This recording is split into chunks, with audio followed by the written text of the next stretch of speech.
Halo, selamat pagi, selamat siang, dan selamat pekan. Perkenalkan, nama saya Pugat Penaga Tua, mahasiswi Universitas Asia. Di video kali ini saya akan menampilkan tugas saya atau poin yang dimana tugas ini untuk memiliki ujian tengah semester mata kuliah komunikasi.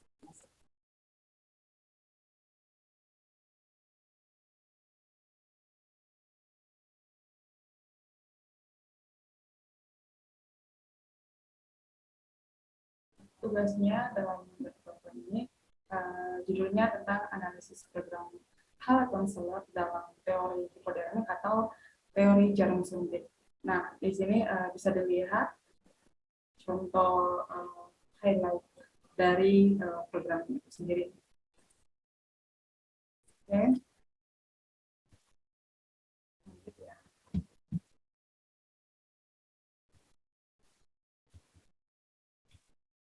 Oke. Televisi merupakan penghubung konten pendidikan, hiburan, ekonomi, berita, dan lain-lain. Televisi juga punya banyak program televisi yang salah satu jenisnya itu yang disukai adalah program reality show atau acara realitas dan varietas show atau acara varietas. Acara realitas itu digambarkan sebagai acara yang benar-benar ada, terjadi tanpa skenario, dan ada juga tentang ada kehidupan sehari-hari para selebriti, dan semua yang ditampilkan itu sesuai dengan kenyataan yang tadi disampaikan. Nah, ada juga tentang persaingan hidup, problematik hidup, pasrah biasa, dan juga selebriti pada umumnya.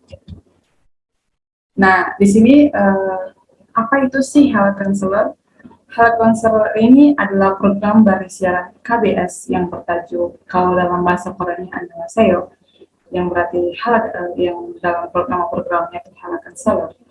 Acara ini ditayangkan sejak tanggal 22 November 2010, tahun 2010 lalu di Korea Selatan. Sebagai highlightnya, KBS itu adalah sebuah saluran TV berbayar yang dimiliki oleh Korean Broadcasting System yang sebenarnya ditujukan untuk penonton internasional. KBS World itu mulanya diluncurkan pada tanggal 1 Juli 2003. Nah, sumber ini saya dapatkan dari Wikipedia. Nah, menurut keterangan resmi, hal counselor adalah bincang-bincang dengan penekanan pada orang-orang biasa tanpa memandang umur dan jenis kelamin yang membantu untuk menurunkan hambatan komunikasi dengan berbagai cerita tentang kehidupan. Nah, bisa dilihat highlightnya ini sumbernya saya ambil dari YouTube karena analisanya juga bisa diambil dari YouTube. Di sini YouTube-nya YouTube KBS World Indonesia, nanti bisa dilihat di sini ada highlight-nya, contohnya dari biasa masyarakat Korea Selatan.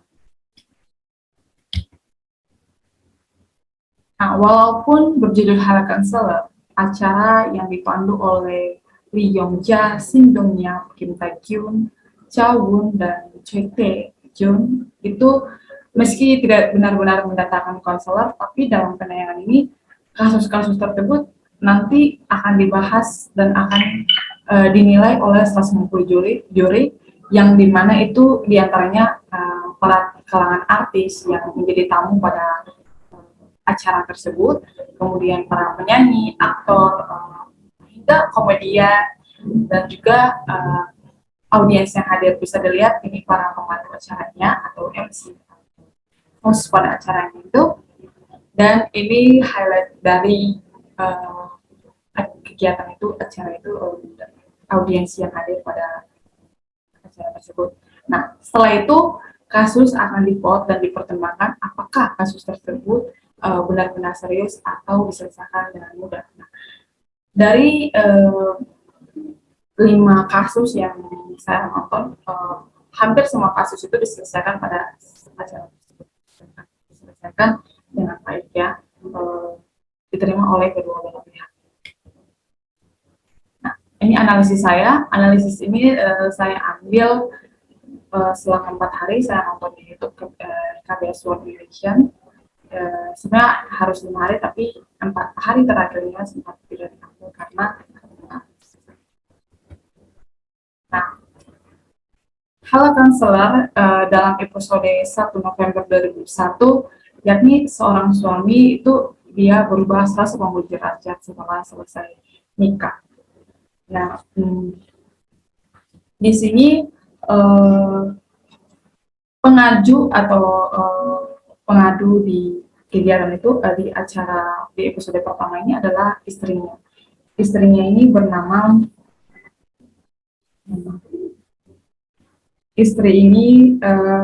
bernama Yung, seorang ibu rumah tangga yang menceritakan kehidupannya setelah menikah selama 9 tahun.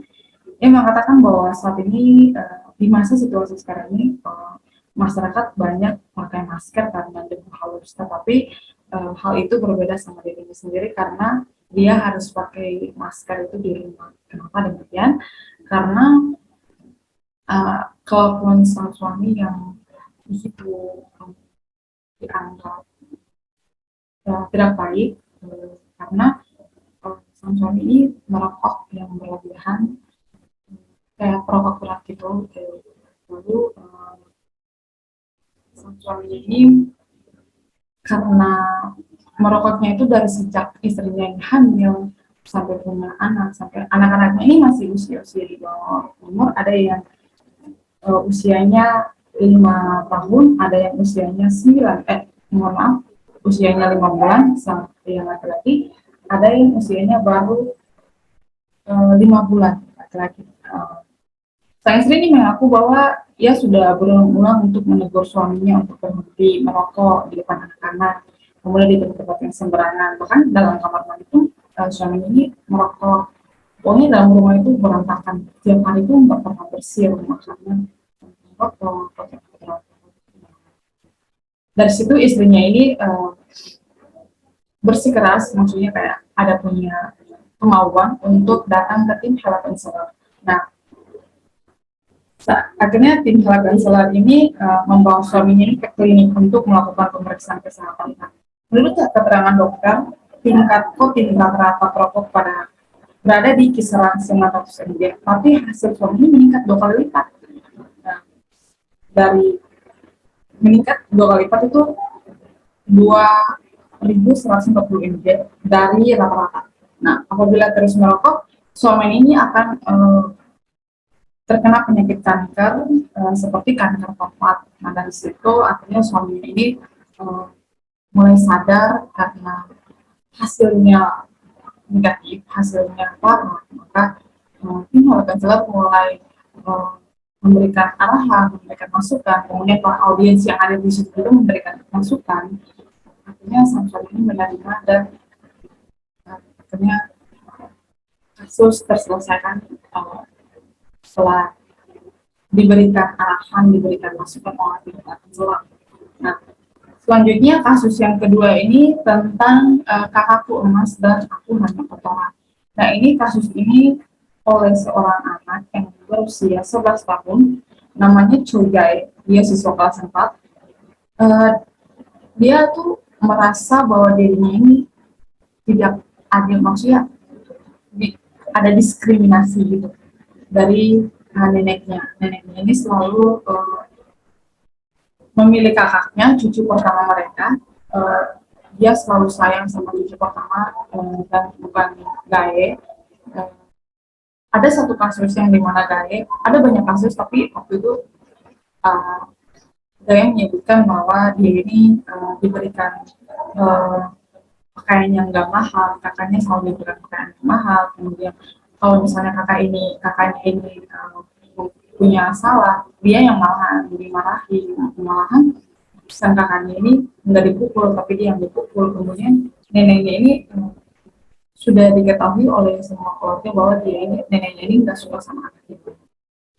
Akhirnya dari situ tim health counselor mulai memberikan nasihat. Bahkan waktu itu host Choi Gae, host Lee Jong Chol memberikan arahan sampai masukan dan membentak neneknya karena terlalu bersikap terlalu banyak beralasan dan sadar karena ya apapun yang terjadi dia harus memperhatikan dirinya kan gitu. Nah, sedangkan dalam episode tanggal 15 November 2021 ini tentang seorang ayah yang mempunyai dua keluarga. Nah, kasus ini eh, diceritakan oleh anaknya sendiri, di mana anaknya ini mengadu bahwa sang ayah ini hidupnya tuh terlalu ketergantungan ke dia, bahkan selama saking gimana, saking kayak suka sama dia, itu tidur pun kayak seakan-akan lagi main dia. Nah, sifatnya ini akhirnya membuat istrinya sendiri ada di rumah lagi, misalnya memenuhi perangkat karena sang suami ini nggak pernah pagi sampai malam sampai pagi tetap ada di dunia, dan bahkan kelakuannya ini juga sebelum nikah gitu. Akhirnya sang anaknya ini uh, memberikan pergi ke acara ini untuk menceritakan tentang kehidupannya sehari-hari dengan orang tuanya, dengan ayahnya, dengan ibunya juga.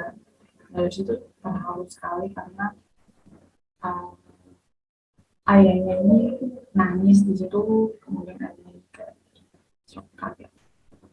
Ternyata istrinya ini pergi itu karena dia. Nah, setelah itu episode tanggal 17 November 2001 itu menampilkan sebuah kasus yang di mana pengadunya itu seorang anak gadis perempuan usia 22 tahun namanya Lee Gong-joo. Dalam kasus ini dia mengatakan bahwa kakaknya ini terlalu overprotective banget gitu. Bahkan kehidupan yang privasinya aja tuh itu sangat overprotective gitu. Bahkan hubungan percintaan juga. Padahal dia ini udah harus bebas gitu. Kakaknya ini usianya 27 tahun. Nah, Lee Gong-joo ini adalah seorang anak kedua dari 3 bersaudara. Kakaknya sudah bekerja, Lee Gong-joo juga sudah bekerja, tapi saking terlalu overprotective kakaknya ini sampai menggunakan CCTV. Jadi adiknya tuh kalau mau ketemu sama siapapun, dan situ adiknya ini tertekan, ya, terlalu saking dibatasi, depresi, dan hingga akhirnya sang adik ini mengadu bahwa akhirnya kriminal counselor ini banyak masukan dari situ. Kakaknya ini mengaku bahwa dia akan lebih baik lagi, dia akan menjadi seorang kakak dan menjadi seorang contoh yang lebih baik. Dia nggak akan mengganggu, tapi lebih mengurangi sifat yang. Nah, dari 4 analis ini, berdasarkan gambaran cerita dari setiap episode ini, program konselor ini sangat merujuk ke dalam teori Jarum Suntik atau hipodynamic needle theory or magic bahwa teori.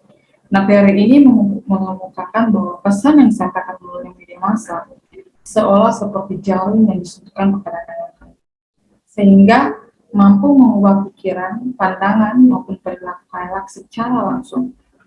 Setiap episode pada program Halakan ini mampu memberikan pesan dalam setiap persoalan hidup yang dihadapi oleh masyarakat Korea. Bahkan dapat dilihat dari feedback atau respon balik dari para audiens yang sekaligus bertindak sebagai juri pada tayangan tersebut. Teori jarum suntik atau teori pandemik ini meyakinkan bahwa kegiatan mengirim pesan sama halnya dengan tindakan mengirimkan obat yang berlangsung masuk dalam jiwa penerima pesan. Sebagaimana peluru yang ditembak langsung ke dalam tubuh, sebagaimana peluru yang ditembak langsung ke dalam tubuh. Menariknya, program ini menjadi kesempatan masyarakat Korea untuk menceritakan masalah atau keluhan yang ditampilkan. Nah, dengan host dan bintang tamu, tentu saja semakin menarik untuk dilihat dan pembawaan yang ringan, menarik, tapi serius, sehingga menjadikan program ini semakin diminati oleh warga Korea Selatan. Nah, seperti itu teman-teman. Nah, sekian presentasi dari saya. Apabila ada kekurangan dari setiap presentasi saya maaf. Semoga dari presentasi ini dapat memberikan pesan, dapat memberikan sebuah koreksi diri bagi siapapun untuk tetap selalu dan memudah-mudahkan orang, tetap selalu sayang kepada keluarganya dan tetap menjaga apa bisa. Terima kasih dan sampai jumpa.